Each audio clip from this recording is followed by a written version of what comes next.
আপনারা জানেন যে আমরা চিন্তা করেছি যে আমাদের যে সরকারের যে কাজগুলো আছে এগুলো জনগণের সঙ্গে জনগণকে জানানোর জন্য। বর্তমান সরকার জনগণের কাছে দায়বদ্ধ সরকার, জবাবদিহিমূলক সরকার। এ কারণে আমরা যেটা করে থাকি, আপনারা দেখবেন যে প্রতিদিনই মন্ত্রণালয়ের মাধ্যমে যার যে সরকারের যে ডেভেলপমেন্টগুলো আছে, যে সমস্ত কাজগুলো আছে, যে সমস্ত ইনিশিয়েটিভসগুলো আছে, যে সমস্ত কাজগুলো করছেন এগুলি জানিয়ে দেওয়া হচ্ছে। এটি হচ্ছে একটি দিক। আরেকটি হচ্ছে এলাকার যারা জনপ্রতিনিধি আছেন তারাও জানাচ্ছেন। এরপরে তথ্য মন্ত্রণালয় প্রত্যেক দিনের নিয়মিত কাজের অংশ হিসেবে তারা জানাচ্ছেন। এছাড়া আপনারা দেখেছেন যে প্রতি সপ্তাহে তথ্য মন্ত্রণালয়ে একটি করে সংবাদ সম্মেলন হচ্ছে এবং আপনারা সেখানে যাচ্ছেন, যে যে বিষয়গুলি জানা দরকার হয় আপনারা জানতে পারছেন, সেটা জানিয়ে দেওয়ার চেষ্টা করা হচ্ছে। এরপরে প্রধানমন্ত্রীর কার্যালয়ে আমরা যেটা করেছি যে প্রধানমন্ত্রী প্রত্যেক দিন অত্যন্ত ব্যস্ত সময় পার করছেন এবং প্রচুর কাজ করছেন। আমরা সেই কাজগুলোকে যেটি করছি যে পিএমও বাংলাদেশ নামে যে পেজটি আছে আপনারা হয়তো লক্ষ্য করবেন, সেখানে আমরা ভিডিও তুলে ধরছি এবং আপনাদেরকে ক্লু দিয়ে দিচ্ছি, তথ্যগুলো দিচ্ছি, আপনারা সেখান থেকে আপনাদের মতো করে নিউজটা নিতে পারছেন। পাশাপাশি প্রধানমন্ত্রী কোনো গুরুত্বপূর্ণ ইস্যুতে, ইন্টারন্যাশনাল ইস্যুতে বিশেষ করে টুইট করছেন।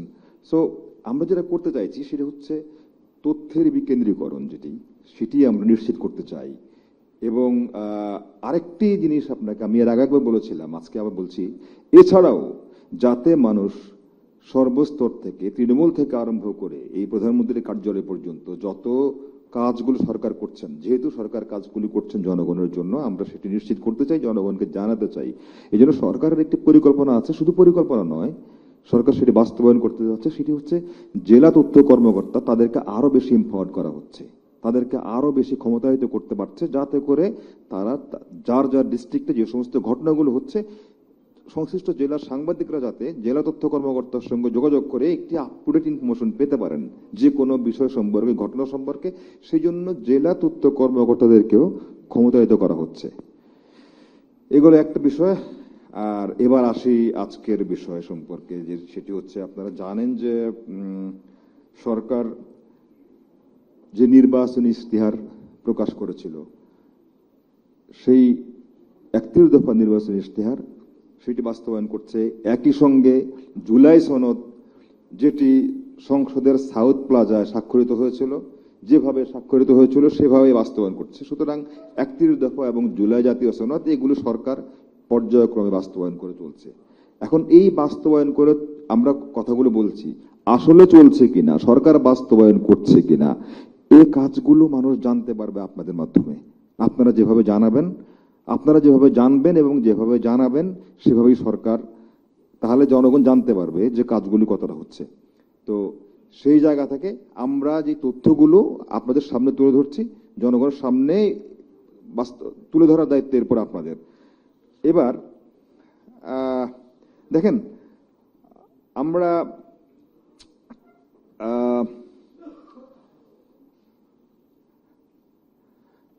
আমরা দেখবেন সাধারণত সবসময় রাজনীতি নিয়ে কথা বলি, অর্থনীতি নিয়ে কথা বলি, তার আগে একটা কথা বলি, আমরা কিন্তু অনেক উন্নয়নের গাল গল্প শুনেছি।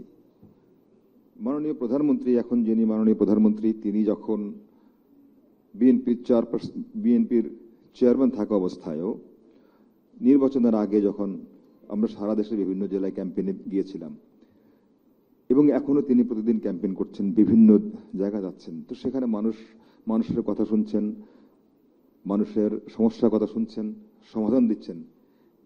একটা বিষয় কিন্তু আশ্চর্যের বিষয়, যে আমরা যে উন্নয়নের গাল গল্প শুনেছি সেটি আসলে কোথায়, উন্নয়নটা কিসের হয়েছে।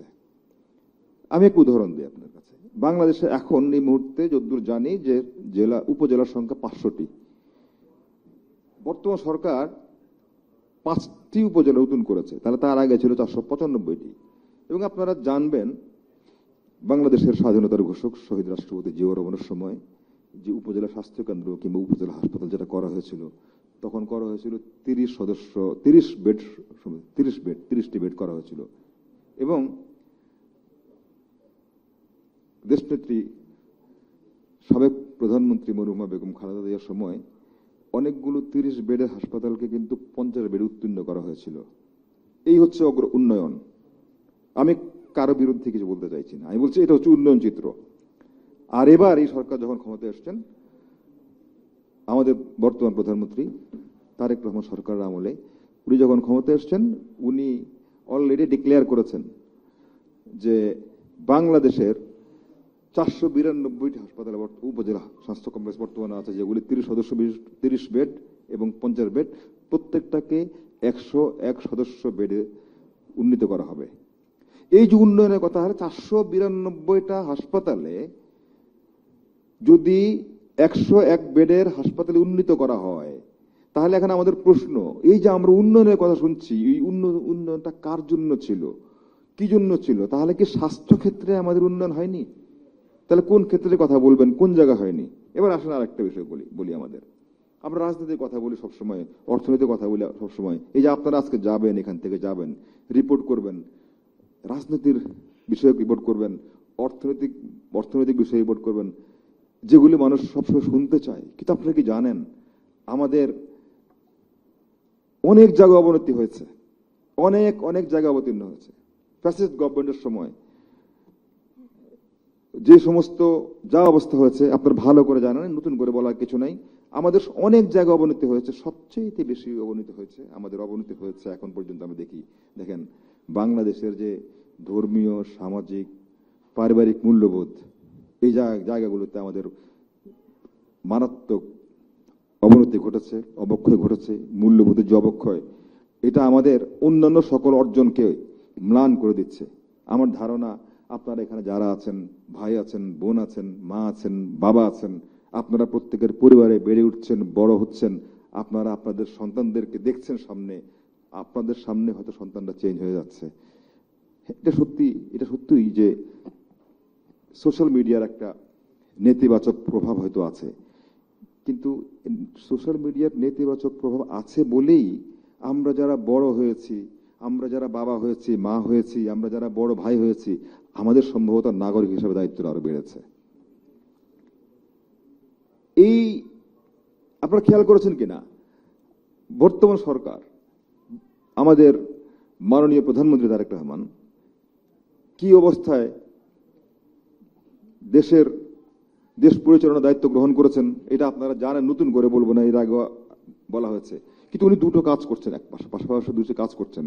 একটা হচ্ছে মানুষের যে জীবন মান উন্নয়ন, সেটি অর্থনৈতিক দিক থেকে বলেন, রাজনৈতিক দিক থেকে বলেন, কিন্তু এই যে মানুষের সামাজিক পারিবারিক মূল্যবোধ, এই জায়গাগুলোতে মানুষকে ফিরিয়ে আনা, মূল্যবোধের যে উন্নয়ন ঘটানো, এই জায়গাগুলোতে উনি খুব বেশি জোর দিচ্ছেন, কাজ করার চেষ্টা করছেন। কারণ এই উন্নয়ন ছাড়া অন্য কোনো উন্নয়ন হবে না, অন্যগুলির টেকসই উন্নয়ন হবে না, যদি না আমরা আমাদের মানসিক আত্মিক উন্নতি করতে না পারি, যদি আমরা আমাদের পারিবারিক মূল্যবোধকে সুসংগত করতে না পারি, তাহলে অন্য কোনো উন্নতি টেকসই হবে কিনা এটা নিঃসন্দেহে আপনারা বিবেচনা করবেন, এটা দেশবাসীও দেখবে। এ কারণে মাননীয় প্রধানমন্ত্রী দেখবেন এই জায়গাগুলোতে খুব বেশি জোর দিচ্ছেন। একটা বিষয়, সরকার যারা পরিচালনা করছেন তারা অবশ্যই নাগরিকদের প্রতি দায়িত্ব পালন করছেন, কিন্তু নাগরিকের কি দায়িত্ব নাই সরকারের প্রতি? এটা তো ভাইস ভার্সা, এটা হচ্ছে একে অপরের পরিপূরক। সরকার যেমন নাগরিকদের প্রতি তার দায়িত্ব পালন করবে, কোনো অজুহাত দিয়ে পিছিয়ে পড়বে না, একই সঙ্গে সরকারের প্রতি নাগরিকেরও কিছু দায়িত্ব আছে। সেই জায়গাগুলো কিন্তু মাননীয় প্রধানমন্ত্রী চোখে আঙ্গুল দিয়ে দেখে চেষ্টা করছেন। চোখে আঙ্গুল দিয়ে দেখে দেয়া মানে কিন্তু উনি কখনোই দেখবেন এই টেলিভিশনের সামনে দাঁড়িয়ে কিংবা মাইকের সামনে দাঁড়িয়ে কথা বলছেন না, এটা করুন এটা করুন। উনি যেটা বলছেন উনি নিজে করছেন, উনি কাজটা নিজে করছেন, তারপরে সেই দৃষ্টান্ত উপস্থাপন করছেন।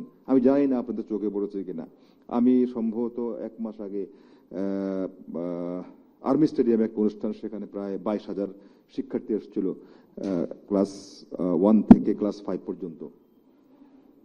তো সেই অনুষ্ঠানে যখন সবাই ছিলেন, শিশুরা ছিল, আমাদের শিশুরা ছিল, গ্যালারিতে বসা ছিল, মাননীয় প্রধানমন্ত্রী গ্যালারি প্রদক্ষিণ করে ঘুরে তাদের সঙ্গে শুভেচ্ছা বিনিময় করছিলেন।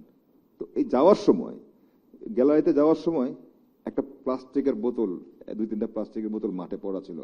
তো মাননীয় প্রধানমন্ত্রী যেখানে যান স্বভাবতই সেখানে তাকে ঘিরে নিরাপত্তা যারা আছেন, এসএসএফ আছেন তারা থাকেন, অন্যান্য যারা আছেন তারা থাকেন। মাননীয় প্রধানমন্ত্রী কিন্তু এই হাঁটার মধ্যেই উনি বোতলটা একটা প্লাস্টিকের বোতল নিচে নিচে পড়া ছিল, সেটা কিন্তু তুলে উনি সেটা তুলে ফেলেছেন। উনি যখন করেছেন তখন আরো কয়েকজন আছে, আরো কয়েকটা তুলে ফেলেছেন। এই যে দীর্ঘ বক্তব্য না দিয়ে উনি যে কাজটা করছেন, এবং এইটা যেহেতু টেলিভিশনে প্রচার হয়েছে, আমার কাছে মনে হচ্ছে এটি একটা বার্তা। এই যে বার্তাগুলো, এগুলোকেও আমরা যারা টেলিভিশনে কাজ করছি, যারা সাংবাদিকতা করছি, যারা পত্রিকায় লিখছি, এই বার্তাটাকে আমরা পৌঁছে দিচ্ছি। এটা না করে আমরা, এটা আপনাদের দোষ না, এটা হচ্ছে আমাদের এই রাজনীতিতে এটা চলে আসছে। এবং আমরা এই কারণেই আমরা বলি, মাননীয় প্রধানমন্ত্রী বলছেন যে রাজনীতির গুণগত পরিবর্তন জরুরি। ভাই, গুণগত পরিবর্তনটা কি?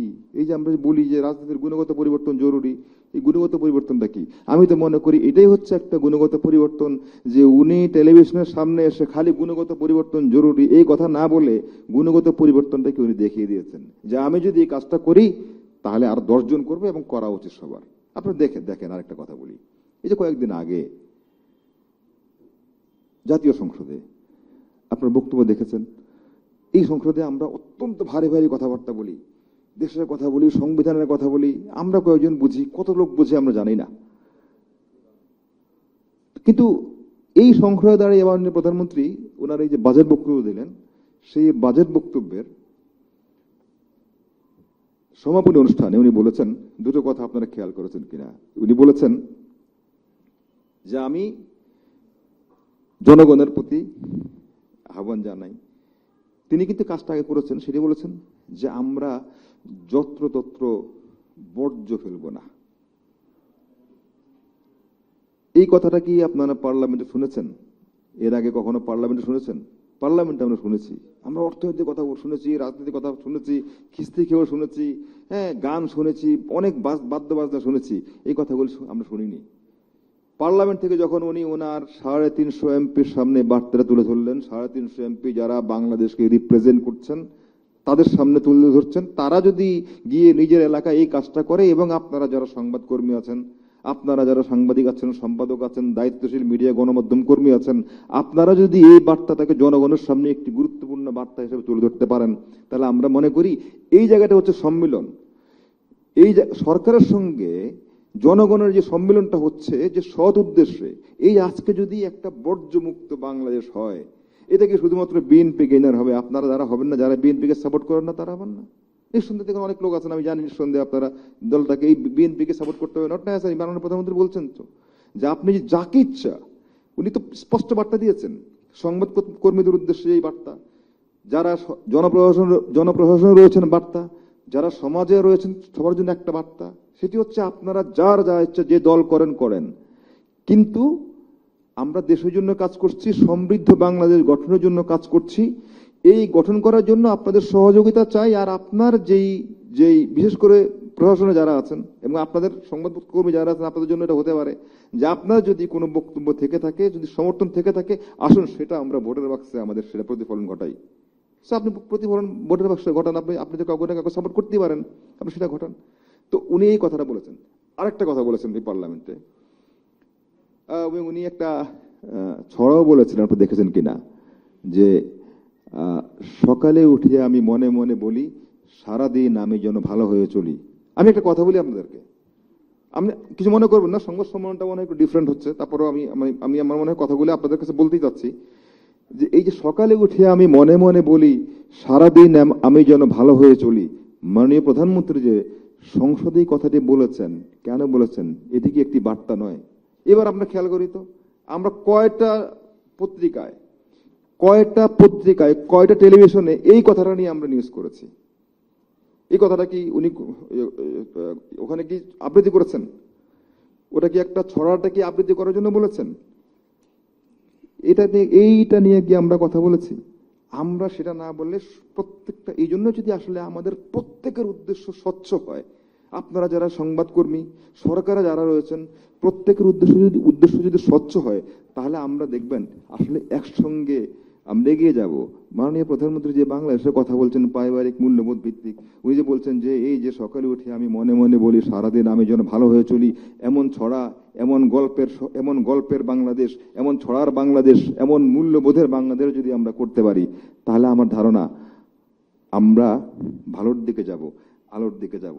বিতর্ক তো আমরা করতে পারি। আরেকটা কথা বলি, মাননীয় প্রধানমন্ত্রী আর একটা জিনিস দেখেছেন কিনা, এটি হচ্ছে গুণগত রাজনৈতিক পরিবর্তনের অংশ। সেটি হচ্ছে আগে আমরা দেখেছি, সেই সংসদই হোক কিংবা এমন সংবাদ সম্মেলনই হোক কিংবা জনসভায় হোক, 5 মিনিট 7 মিনিট 10 মিনিট বন্দনা। তাহলে খেয়াল করে দেখেন, প্রত্যেকে যদি শুধুমাত্র এভাবে বন্দনা করা হয় তাহলে কি অবস্থা হবে দেশের? আমরা হিসাব করি যে সংসদের আগে কথা বলতে 1 মিনিট কথা বলতে কত লক্ষ কোটি টাকা যায়, তাহলে বুঝেন এই বন্দনা করে কত কোটি টাকা আমরা সংসদে নষ্ট করেছি, মানুষ নষ্ট করেছি। এটা খেয়াল করি না আমরা, করেছি না? মাননীয় প্রধানমন্ত্রী দেখবেন সেই জায়গা থেকে বেরিয়ে এসছেন, সেই যেই অপসংস্কৃতি ওই জায়গা থেকে বেরিয়ে আসছেন, বন্দনার কোনো সুযোগ নেই। আরে ভাই, একটা লোককে যদি 5 মিনিট বন্দনা করে মানুষের সামনে উপস্থাপন করতে হয়, তাহলে আর সেই লোকটা এত গুরুত্বপূর্ণ কেন? আরে ভাই, যেই লোকটা গুরুত্বপূর্ণ না, তাকে গুরুত্বপূর্ণ করে তুলতে হলে তো অনেক কথা বলতে হয়। আমার এই কথার সঙ্গে হয়তো অনেকে ভিন্নমত পোষণ করবেন। যদি এত গুরুত্বপূর্ণ একটা লোক হলে 5 মিনিট করে বন্দনা করতে হবে, তার 2টা কারণে বন্দনা করি, হয় উদ্দেশ্যমূলক, আর না হলে ঠিক আছে, আমি এটা বলবো না। আমি বলছি যে এই কালচার থেকে আমরা বেরিয়ে আসছি। যে আমি একটু খালি আমার অভিজ্ঞতার কথা বলি, আমি দেখেছি, আমি আরো একটা অনুষ্ঠানের কথাটা বলেছিলাম, আমরা যখন এই বিভিন্ন মাননীয় প্রধানমন্ত্রীর সঙ্গে দেশে ঢাকার বাইরে যাই, বিভিন্ন জেলায় যাই, উনি যেটা বলেছেন, ওনাকে যখন বলা হয় এখন বক্তব্য দিবেন, 2-1টা কথা বললেই জাস্ট উনি উঠে এসে বলছে যে আপনারা কি আমাকে চেনেন? আমি আপনাদের তারেক রহমান বলে উনি কথাটা শুরু করেন। আর 3 মিনিট তো সময় নষ্ট করার দরকার নাই। আমি মনে করি এটাও রাজনীতির গুণগত একটা পরিবর্তন। আরেকটা পরিবর্তনের কথা বলি, উনি প্রধানমন্ত্রী হওয়ার পরে 5 মাস হলো, এই 5 মাসে আপনারা দেখবেন প্রত্যেকটা মাসে কমপক্ষে 2 থেকে 3টা জেলা উনি বাইরে সফর করছেন। এর কারণটা কি? উনি ওই যে জনমানুষের নেতা, মানুষের সমস্যাটা কাছ থেকে দেখতে চান, বুঝতে চান, ওদের সঙ্গে কথা বলে ওদের সমস্যাটাকে আইডেন্টিফাই করে সেখানে কিভাবে সম্ভাবনাটা তৈরি হয়, সেটাকে কিভাবে সমাধান করা যায়, সেই ব্যবস্থাটা করছেন। সুতরাং এটা একটা পরিবর্তনের দিক যে উনি নির্বাচিত হয়েই ঢাকা শহরে মানে এই উনি এমন একটা জায়গায় বসে পড়ছেন না যে জনগণ থেকে উনি বিচ্ছিন্ন হচ্ছেন না, উনি নিজেকে বিচ্ছিন্ন রাখছেন না। উনি প্রত্যেক সপ্তাহে ঢাকার বাইরে বিভিন্ন জেলায় কোথাও না কোথাও যাচ্ছেন, জনগণের সমস্যা সমাধান এই কথাগুলো শুনছেন। আর আমি আপনাদের আর বেশি কিছু নেব না। এই কথাগুলো বলার কারণটা হচ্ছে আপনাদের সামনে আমার কারণটা হচ্ছে আজকে যে ডক্টর মাহাদি আমিন উনি আপনাদের সামনে এই 5 মাসে নির্বাচনী ইশতেহার অনুযায়ী আমরা কি সরকার কি পদক্ষেপ গ্রহণ করেছে এগুলো আপনাকে বলবেন। কিন্তু আমি আপনাদের সামনে শুধুমাত্র এই যে রাজনৈতিক গুণগত পরিবর্তন যেটা আছে, রাজনৈতিক অপসংস্কৃতি যে জায়গাগুলো আছে, সেখান থেকে যে মাননীয় প্রধানমন্ত্রীর নেতৃত্বে আমরা বেরিয়ে আসার চেষ্টা করছি, সেই জায়গায় আপনাদের সহযোগিতা চাই। আমরা চাই আপনারা রাজনীতি নিয়ে অবশ্যই রিপোর্ট করবেন, অর্থনীতি নিয়ে রিপোর্ট করবেন, কিন্তু ওই যে সংসদে যে কথাটা বলেছেন সেটা নিয়ে কথা বলি। আমরা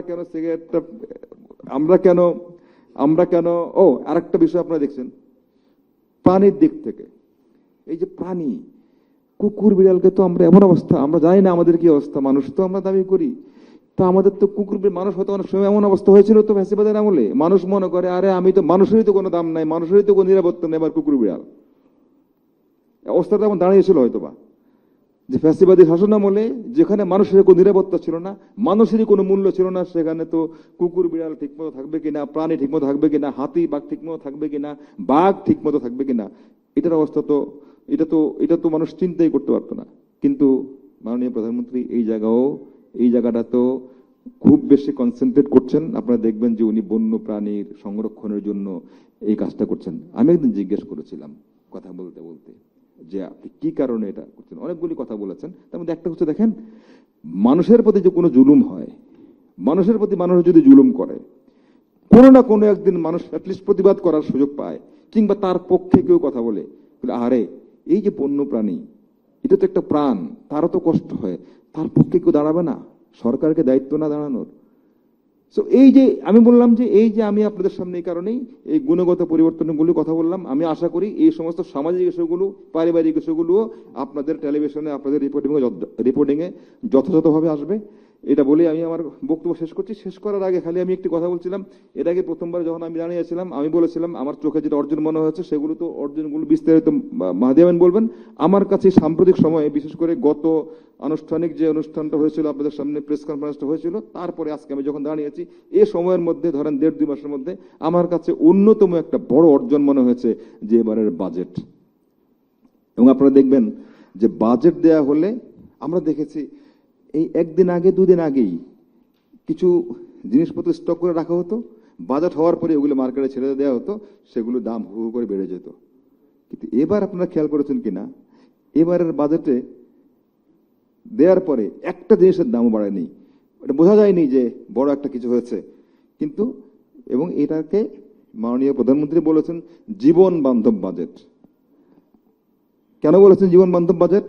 দেখেন, এখানে নিত্য প্রয়োজনীয় জিনিসপত্র কোনোটার দাম বাড়েনি, আবার স্বাস্থ্য ক্ষেত্রে সেই ক্যান্সারের ট্রিটমেন্ট বলেন, ডায়ালাইসিসের ট্রিটমেন্ট বলেন, অন্যান্য ট্রিটমেন্টগুলো বলেন, এগুলোর ক্ষেত্রে দাম অনেক কমানো হয়েছে।